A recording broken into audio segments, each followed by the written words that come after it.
Couple final questions here for the panel, but I'll start with Mr. Inglis on this question. And I think all of you know right now we're in the middle of an investigation into the Kaseya hack, so I know you'll be limited as to what you can say.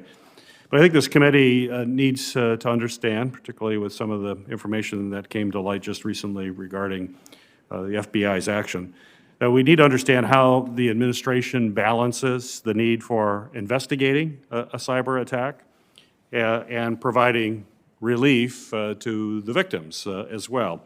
So as National Cyber Director, could you explain the process that the government uses to evaluate investigative needs compared to assisting victims in attacks? And do you coordinate with the FBI? Give us a better picture of how this happens. Yes, sir. Thank you for the question.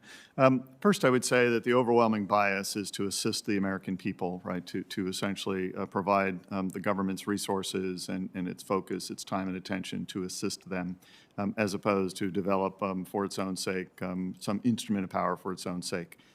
The article the other day that probably showed up first in the Washington Post had a headline that indicated that there potentially was an undue delay in the kind of provision of the key. But when you read the article itself actually, I think, thoughtfully said that there was, in fact, a very strong focus on how do we help Kaseya, how do we help the downstream or upstream customers. And that challenge, which is the first and foremost priority, often has to take into consideration how can we do this in a way that's at once timely and has the most significant impact. And those two things, sometimes when you align them, you wind up not trading one for the other, but not achieving an optimal effect on both of them at the same time. But I would just say that the government starts with how do we actually assist the private sector in the most impactful way? How do we then use all the instruments at our disposal to do that? And how do we then have a full-fledged discussion across those instruments of power in as timely a way as possible to come up with the strategy, the plan? I'll defer to Jen for the rest of the answer. Ms. Easterly? Yeah, just to add to that, obviously I was not here during those discussions. Certainly having managed live incidents in real time, it's a very complex process, and certainly there are competing goals around doing what you can for current victims and then protecting potential victims. What I would say is I would expect to be part of any of those discussions going forward. And at CISA, what I would do would be advocating for doing everything that we can to ensure that victims have the tools that they need to recover, remediate, and get their businesses back up and running, and that we have the information that we need to protect future victims, why your cyber incident legislation is so important. Mr. DeRusha, we'll do the final question for you. We've been discussing some of the legislation that we're working on here in the committee to reform FISMA, and we've heard from the other witnesses some good input related to that. I wanted to give you an opportunity to suggest any reforms that you think are needed to FISMA to protect our federal networks. Yeah, absolutely, Senator, and appreciate the opportunity. As you know, we're working closely with your committee staff on the bill, and we're excited about that opportunity. Director Easterly has stated a lot of our priorities already, but I would reiterate that clarifying roles and responsibilities is crucial, and we're committed to that. Really moving towards tested security, away from untested security, so that we can determine through continuous monitoring and testing where the greatest risks are and address those first, and having supportive legislation of that.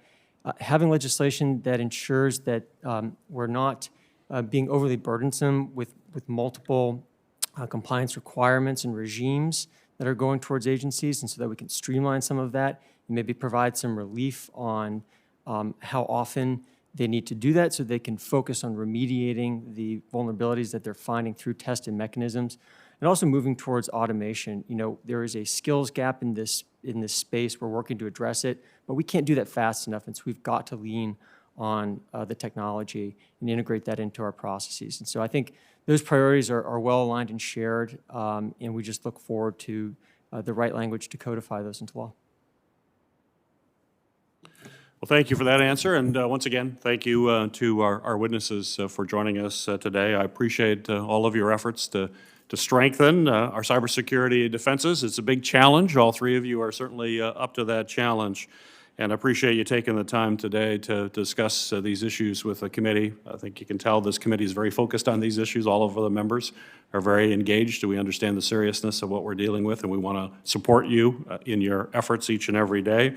We have to stay vigilant against these breaches and ransomware attacks, and effectively addressing these is going to require strong coordination between our offices and work in a bipartisan way.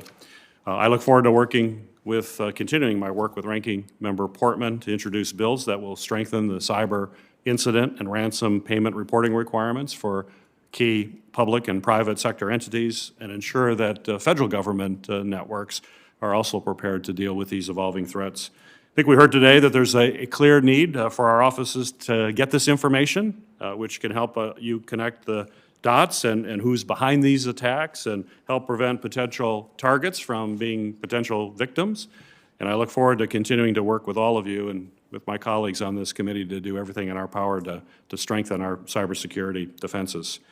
The record for this hearing will remain open for 15 days until 5 p.m. on October 8th of 2021 for the submission of statements and questions for the record. This hearing is now adjourned.